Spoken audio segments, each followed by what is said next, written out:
Hi friends, welcome back to my YouTube channel. ಹೇಗಿದ್ದೀರಾ ಎಲ್ರು? ಇವತ್ತು ನಾವು ಚಿಕ್ಕಬಳ್ಳಾಪುರ ನಮ್ಮದೇ ಊರಿನಲ್ಲಿರೋ ಕಾಳಮ್ಮನ ದೇವಸ್ಥಾನಕ್ಕೆ ಬಂದಿದ್ದೇವೆ. ಏನಪ್ಪಾ ವಿಶೇಷ ಅಂತ ಹೇಳಿದ್ರೆ 5 ದಿನ ಸತತವಾಗಿ 5 ದಿನ ಅಂದ್ರೆ ಒಟ್ಟು 1 ವಾರ ಸತತವಾಗಿ ಆಷಾಢ ಮಾಸದ ಪೂಜೆ ನಡೀತಿದೆ. ಈ ವಿಶೇಷ ಪೂಜೆನ ಮತ್ತೆ ಅಮ್ಮನವ್ರನ್ನ ದರ್ಶನ ಮಾಡ್ಕೊಳ್ಳೋಣ ಅಂತ ನಾವಿವತ್ತು ಬಂದಿದ್ದೀವಿ. ನೋಡಿ, ನಮ್ದೇ ಜೊತೆಯಲ್ಲಿ ಎಷ್ಟು ಸಾಲಾಗಿ ಎಷ್ಟೊಂದು ಜನ ಬಂದಿದ್ದಾರೆ ತಾಯಿ ದರ್ಶನ ಪಡ್ಕೊಳ್ಳೋದಕ್ಕೆ. ಇವತ್ತಂತೂ ಅಲಂಕಾರ ತುಂಬಾ ಚೆನ್ನಾಗಿತ್ತು, ಜನ ಕೂಡ ಹಾಗೆ ತುಂಬಾ ಜನ ಇದ್ರು. ನಾವು ಹೋಗಿದ್ವಿ ದೇವಸ್ಥಾನಕ್ಕೆ. ನೋಡಿ, ಶ್ರೀ ಮಹಾಕಾಳಿ ದೇವಾಲಯ ಅಂತಿದೆ. ಅಮ್ಮಲ್ಪಾಡಿ ದೇವಸ್ಥಾನ ಅಂತ ಕೂಡ ಕರೀತಾರೆ ಈ ದೇವಸ್ಥಾನನ. ಈ ವಾರ ಫುಲ್ಲು ವಿಶೇಷವಾದ ಪೂಜೆಗಳು, ಬೆಳಗಿನ ಅಭಿಷೇಕ, ಅರ್ಚನೆ ಎಲ್ಲ ಮಾಡ್ತಾರೆ. ಹಾಗೆ 5 ಅಭಿಷೇಕಗಳು, ಅದು 5 ಅಲಂಕಾರಗಳು, ವಿಶೇಷವಾಗಿರೋ ಅಲಂಕಾರಗಳನ್ನ ಮಾಡ್ತಾರೆ. ಇಲ್ಲಿ ನಮ್ಗೆ ದೇವ್ರಿಗೆ ಕಲ್ಯಾಣೋತ್ಸವದಲ್ಲಿ ಯೂಸ್ ಮಾಡಿದಂತಹ ಅಕ್ಷತೆ ಅಂದ್ರೆ ತಲಂಬ್ರಾಲು ಅಂತ ಏನ್ ಹೇಳ್ತೀವಿ, ಅದನ್ನ ನಮ್ಗೆ ಕೊಡ್ತಾ ಇದ್ರು. ನೋಡಿ, ಅಲಂಕಾರ ಎಷ್ಟು ಚೆನ್ನಾಗಿದೆಯಲ್ವಾ. ಇದು ಕಲ್ಯಾಣೋತ್ಸವದ ಅಲಂಕಾರ. ಕಲ್ಯಾಣೋತ್ಸವ ಅಂದ್ರೆ ಇವತ್ತು ಲಕ್ಷ್ಮೀ ವೆಂಕಟರಮಣ ಸ್ವಾಮಿ ಕಲ್ಯಾಣೋತ್ಸವ ಇತ್ತು, ಅದರ ಅಲಂಕಾರ. ಒಂದೊಂದು ದಿನ ಕೂಡ ಒಂದೊಂದು ಕಲ್ಯಾಣೋತ್ಸವ ಇದೆ. ಸೀತಾರಾಮ ಕಲ್ಯಾಣೋತ್ಸವ, ಗಿರಿಜಾ ಕಲ್ಯಾಣೋತ್ಸವ, ಲಕ್ಷ್ಮೀ ವೆಂಕಟರಮಣ ಸ್ವಾಮಿ ಕಲ್ಯಾಣೋತ್ಸವ, ಹೀಗೆ ಒಂದೊಂದು ದಿನ ಕೂಡ ಒಂದೊಂದು ಕಲ್ಯಾಣೋತ್ಸವ ನಡೀತು. ತಲಂಬ್ರಾಲು ಇದೇನಿದೆ ಅದನ್ನ ನಾವು ಮನೆಗೆ ಎತ್ಕೊಂಡು ಬಂದು ಮತ್ತೆ ತಲೆ ಮೇಲೆ 2 ಕಾಳು ಹಾಕೊಂಡು, ಇಲ್ಲಾಂದ್ರೆ ಮುಕ್ಕೊಂಡು ಒಂದು ಕಾಳು ಬಾಯಲ್ಲಿ ಹಾಕೊಂಡ್ರೆ ಆರೋಗ್ಯ ಸಮಸ್ಯೆ ಏನೇ ಇದ್ರೂ ನಿವಾರಣೆ ಆಗುತ್ತೆ ಅಂತ ನಂಬ್ತೀವಿ.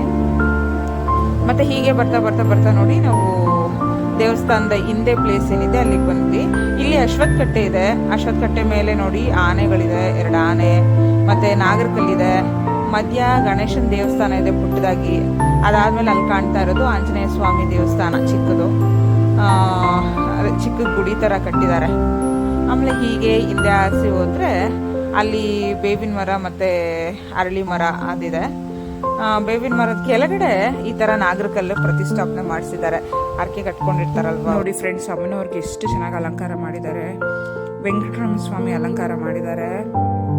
ಸಾಕ್ಷಾತ್ ತಿರುಪತಿಯಲ್ಲಿ ಏನ್ ದೇವ್ರು ಕಾಣಿಸುತ್ತೆ ವೆಂಕಟರಮಣ ಸ್ವಾಮಿ, ಅದೇ ದರ್ಶನ ಮಾಡ್ದಂಗಿದೆ.